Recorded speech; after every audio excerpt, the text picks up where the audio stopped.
Hrvatski narode, Hrvatice, Hrvati, dragi moji prijatelji, pravašice, pravaši. Ja već duže vrijeme pričam, govorim, educiram hrvatski narod, moje prijatelje,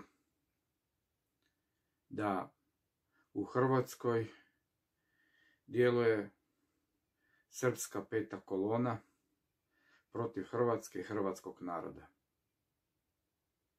Da u Hrvatskoj djeluju tajne službe, i srpske i ruske, da u Hrvatskoj su oni kupili Hrvate koji rade za njih, a i kupili su hrvatske medije.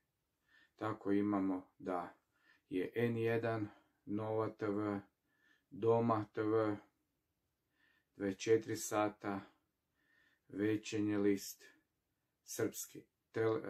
Također imamo Tele2, bivši Tele2, također je u srpskom vlasništvu. Imali smo doček nove 2023. godine i na Novoj TV u vlasništvu srpskog tajkuna Dragana Šolaka iz Kragujevca nastupila je jedna jugoslavenska, srpska pjevačica pod imenom Lepa Brena. Inače, ona je muslimanka, rođena u Tuzli 60. godine i zove se Fahreta Jahić. Ona je 90. godina podržavala četničku agresiju i srpsku agresiju i na Hrvatsku i na njezinu Bosnu i Hercegovinu, na njezin muslimanski narod. I oblačila je četničke uniforme i pjevala četnicima. Na samom početku videa stavio sam kako nosi četničku uniformu. Na Novoj TV za doček 2023. godine nosila je horor haljinu.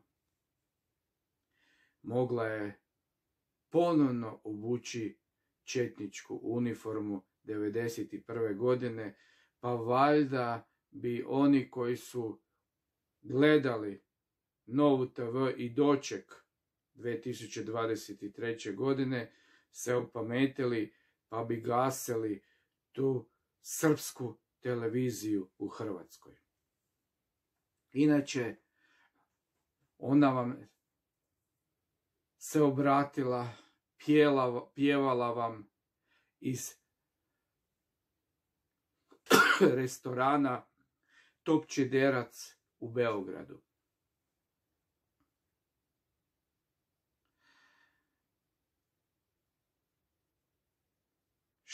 Što bi nama rekli svi oni koji su dali živote za Hrvatsku?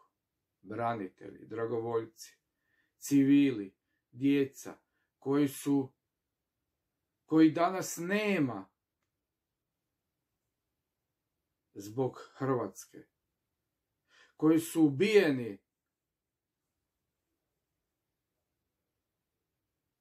od srbočetničke agresije koja je dolazila iz Beograda s tenkovima na Vukovar, na Vinkovce, na Slavonski Brod, na zapadnu Slavoniju i Crne Gore na Dubrovnik, Zadar, Šibenik, pa da sjetimo se te agresije. I sada mi takvima plješćemo na dočeku nove godine i slavimo 2023. godinu. Hrvatski narode, Hrvatice i Hrvati, Ponovno vas pozivam, nemojte gledati srpsku televiziju. Dražen Keleminec ne može ni na jedne medije, zato što su sve srpski, ruski, udbaški, komunistički i zato ja ne mogu. I ja jedino što se mogu vama obratiti je preko ovog našeg YouTube kanala. I onda imate bisere, pametnjakoviće, koji mi postavljaju pitanje koliko zarađujem preko YouTube kanala. Čista nula. U našim videima nema reklama. Pošto nema reklama, nema ni financija. Nas ne zanimaju novci. Nas zanima kako doći do vas. Kako vas podučiti, educirati, objasniti stanje danas u Hrvatskoj državi, da u Hrvatskoj danas ima puno izdajnika, na vlasti su oni koji nisu htjeli Hrvatsku i koaliraju sa onima koji su napadali Hrvatsku i stvarali veliku Srbiju. Znači, ako ste vidjeli da na Novoj TV nastupi Lepa Brena, mogli ste gasiti televizor ili promijeniti program. Hrvatski narode, Hrvatice, Hrvati, Srbi vrše agresiju danas na Hrvatsku i na ovaj način. Zato Hrvatska nije slobodna, Hrvatsku moramo osloboditi, bez borbe nema slobode, Hrvatsku moramo vratiti narodu, vratit ćemo je narodu zajedno s Isusom Kristom, Bog i Hrvati i za dom spremni.